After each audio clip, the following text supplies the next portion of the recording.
Hello అండి, నమస్తే. ఇప్పుడు మాట్లాడే టాపిక్ నిన్న leader of opposition Lok Sabha Rahul Gandhi గారు ఇండియా బ్లాక్కు సంబంధించినటువంటి పార్టీలకు సంబంధించినటువంటి స్టూడెంట్ ఆర్గనైజేషన్స్ కండక్ట్ చేసినటువంటి ఎడ్యుకేషన్ పాలసీస్ న్యూ ఎడ్యుకేషన్ పాలసీకి అగెనెస్ట్గా పార్టిసిపేట్ చేసిన ధర్నాలో రాహుల్ గాంధీ గారు మాట్లాడుతూ ఆర్ఎస్ఎస్ దేశంలో ఉన్నటువంటి విద్యా వ్యవస్థను నాశనం చేసేదానికి పూనుకుందని చెప్పే ప్రయత్నం అయితే చేశారు. అండ్ అది టు బి హానెస్ట్ అది కరెక్ట్ కూడా. అండ్ భారతదేశంలో ఉన్నటువంటి విద్యా వ్యవస్థ ఆర్ఎస్ఎస్ చేతిలోకి వెళ్తే కంప్లీట్గా దేశం మొత్తాన్ని ఎడ్యుకేషన్ వ్యవస్థని నిర్వీర్యం చేసి తద్వారా దేశాన్ని నిర్వీర్యం చేసే ప్రయత్నం ఆర్ఎస్ఎస్ వాళ్ళు చాలా క్లియర్గా చేసే ప్రయత్నం చేస్తారు అనేది చాలా ప్రస్ఫుటంగా చెప్పే ప్రయత్నం అయితే చేశారు.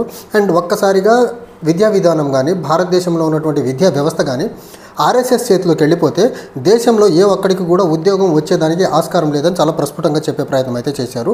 అండ్ ఇంకొకటి ఆయన రాహుల్ గాంధీ గారు అదే గ్యాదరింగ్లో మాట్లాడుతూ చెప్పింది ఏంటంటే vice chancellor of Indian university majority of the universities BJP పాలిత రాష్ట్రాల్లో as well as central universities ఏవైతే ఉన్నాయో వాటన్నిటిలో కూడా ఆర్ఎస్ఎస్ సంబంధించినటువంటి గుంపు ఏదైతే ఉందో ఈ ఆర్ఎస్ఎస్ భావజాలానికి సంబంధించిన గుంపుతో నింపేసే ప్రయత్నం చేశారని చాలా క్లియర్గా చెప్పారు. తర్వాత రాబోయే రోజుల్లో స్టేట్ యూనివర్సిటీస్లో వీసీస్ని కూడా ఆర్ఎస్ఎస్ చూపించిన మనుషుల్ని అపాయింట్ చేసేదానికి ఆయన బీజేపీ పూనుకొని ఉందని చెప్పే ప్రయత్నం చేశారు.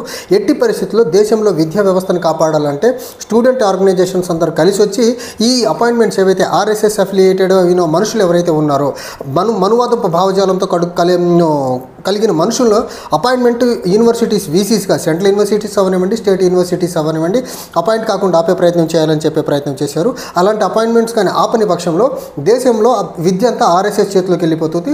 ఆర్ఎస్ఎస్ చేతిలోకి విద్యా వ్యవస్థ వెళ్ళిపోతే యూనివర్సిటీస్ కానీ దేశంలో విద్యా వ్యవస్థ నిర్వీర్యం అవుతుంది. తద్వారా దేశం నిర్వీర్యం అవుతుంది. విద్యా వ్యవస్థ ఒక్కసారిగా ఆర్ఎస్ఎస్ చేతిలోకి వెళ్ళిపోతే దేశంలో యువతకి ఉద్యోగ అవకాశాలు ఉండేదానికి ఆస్కారం లేదని చాలా క్లియర్గా చెప్పే ప్రయత్నం చేశారు. ఇంతలా ఆర్ఎస్ఎస్కి సంబంధించిన మనుషులు మొత్తాన్ని విద్యా వ్యవస్థలో చూపించే ప్రయత్నం చేసిన నరేంద్ర మోదీ ఒక్క మాట కూడా మాట్లాడే ప్రయత్నం చేస్తారు. దేశంలో ఉన్నటువంటి సమస్యలు ప్రధానంగా నిరుద్యోగం అవనివ్వండి, ఇన్ఫ్లేషన్ అవనివ్వండి, లేకపోతే ఎడ్యుకేషన్ వ్యవస్థకు సంబంధించి ఒక్క అంశం కూడా ప్రధానమంత్రి హోదాలో కూర్చున్న వ్యక్తి ప్రధానమంత్రిగా దేశాన్ని పట్టి పీడిస్తున్నటువంటి నిరుద్యోగం గురించి కానీ ఇన్ఫ్లేషన్ గురించి కానీ ఆర్ఎల్స్ education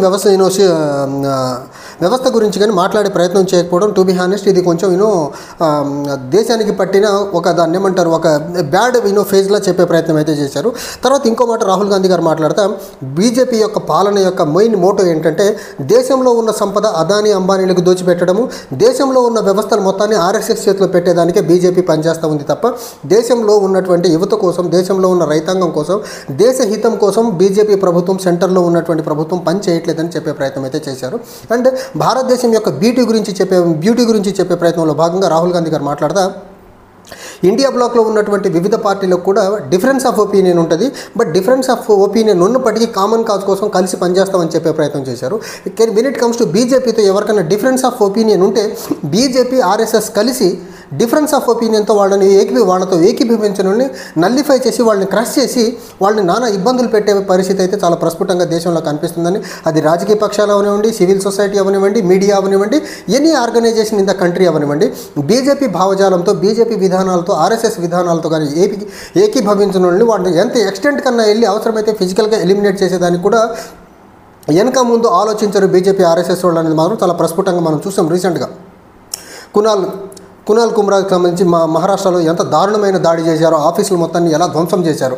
BJP and Shiv Sena Eknath షిండేకి సంబంధించినటువంటి పార్టీ యొక్క రియల్ ఫేస్ని పబ్లిక్కి ఎక్స్పోజ్ చేసే ప్రయత్నం చేసి వాళ్ళు ఎంత దారుణంగా అతని ఆఫీస్ని దుర్మార్గంగా మొత్తం బద్దలు కొట్టారో చూసిన పరిస్థితి. తర్వాత రాహుల్ గాంధీ గారు మాట్లాడితే ఇంకో అంశం చెప్పింది ఏంటంటే ఖచ్చితంగా ఈ ఆర్ఎస్ఎస్ బీజేపీ విధానాలు దేశాన్ని విడగొట్టే విధానాలు, దేశాన్ని ఇబ్బంది పెట్టే అంశాలు, దేశం యొక్క సోల్ ఫ్యాబ్రిక్ ఒక కోర్ ఫ్యాబ్రిక్ ఏదైతే ఉందో ఆ ఫ్యాబ్రిక్ని దెబ్బకొట్టే విధానం ఏదైతే ఎడ్యుకేషన్ వ్యవస్థ ద్వారా చేస్తుందో దానికి అగెనెస్ట్గా ఇండియా బ్లాక్లో ఉన్నటువంటి పార్టీలకు సంబంధించి స్టూడెంట్ ఆర్గనైజేషన్స్ అందరూ ముందుకొచ్చి ఫైట్ చేయాల్సిన ఆవశ్యకత ఎంతైనా ఉందని చెప్పే ప్రయత్నం అయితే రాహుల్ గాంధీ గారు చెప్పారు.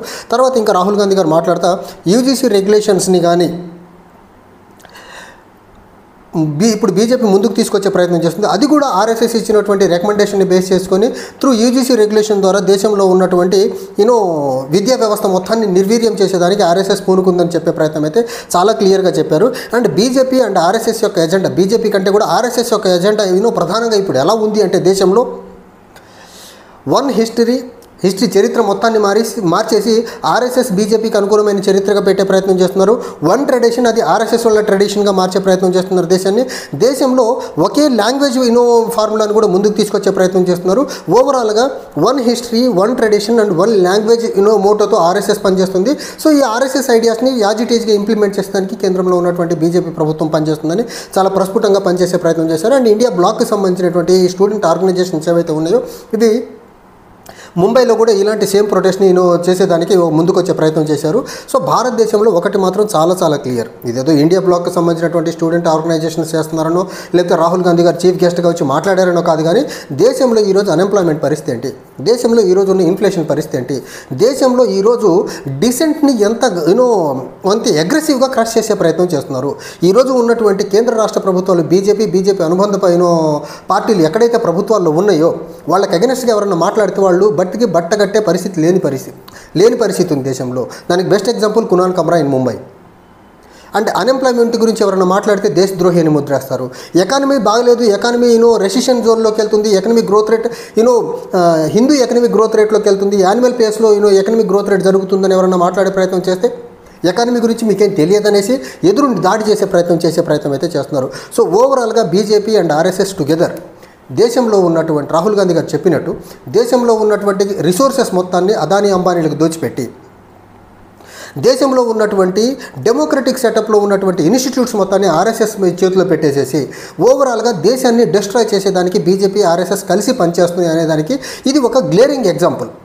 విద్యా వ్యవస్థ మీద మరీ ముఖ్యంగా గత కొద్ది సంవత్సరాలుగా జరుగుతున్న దాడి అవనివ్వండి, త్రూ వీసీ అపాయింట్మెంట్స్ అవనివ్వండి, లేకపోతే ఈ కరికులం మార్చే విధానం అవనివ్వండి, చరిత్ర మార్చే విధానం అవనివ్వండి, ఈ బీజేపీకి ఇప్పటికీ ఆర్ఎస్ఎస్ వాళ్ళ మనుషులకి చరిత్రలో స్థానం లేదు కాబట్టి వాళ్ళ మనుషులకు సంబంధించినటువంటి వాళ్ళ భావజాలానికి సంబంధించినటువంటి చరిత్రలో వాళ్ళ పాఠ్యాంశాలు చూపించే ప్రయత్నం అవనివ్వండి, లేకపోతే బీజేపీ ఆర్ఎస్ఎస్ అఫిలియేటెడ్ మనుషులతో ఎలా సెంటర్లో ఉన్నటువంటి వివిధ స్టాట్యుటరీ తర్వాత కాన్స్టిట్యూషనల్ బాడీస్లో ఆర్ఎస్ఎస్ మనుషుల్ని చొప్పించేసి బీజేపీ ఎలా వ్యవస్థల్ని నిర్వీర్యం చేస్తుంది. అది ఎలక్షన్ కమిషన్ అవ్వండి, ఫైనాన్స్ కమిషన్ అవ్వనివ్వండి, లేకపోతే క్యాగ్ అవ్వనివ్వండి, స్టాట్యుటరీ బాడీస్ లైక్ సిబిఐ అవనివ్వండి, ప్రతి వ్యవస్థలో దేశంలో ఉన్నటువంటి ప్రతి ప్రధాన సంస్థలన్నింటిలో కూడా ఆర్ఎస్ఎస్ మనుషుల్ని చొప్పించేసి వ్యవస్థను మొత్తాన్ని ఆర్ఎస్ఎస్ గుప్పెట్లో పెట్టుకుంటుంది. అండ్ దేశంలో సంపద మొత్తం అదానీ అంబానీ గుప్పెట్లో పెట్టేసి దేశంలో నిరుద్యోగం ఒక ప్రళయ తాండవం చేస్తూ ఉంది. ఇన్ఫ్లేషన్ సామాన్య మానవుడిని బాగా ఇబ్బంది పెడతా ఉంది.